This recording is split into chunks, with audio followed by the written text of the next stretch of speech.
Kapag nagsisimula ka pa lang sa pangarap mo, walang makakaintindi sa'yo.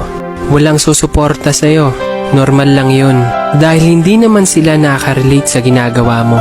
Wala kang dapat sisihin doon. Ang kailangan mong gawin ay magpatuloy sa ginagawa mo. Magpatuloy sa pagbuo ng pinapangarap mo.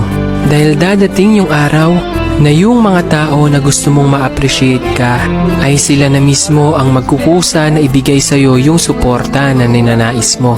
Ang mahalaga, magpatuloy ka sa ginagawa mo.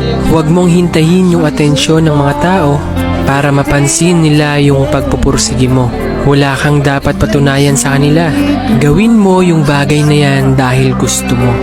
Pangarap mo yan para sa sarili mo. Normal lang yung may natutuwa at naiinis sa ginagawa mo. Ibig sabihin lang nun, effective yung idea na ginagawa mo. Normal lang naman sa umpisa na hindi ka susuportahan.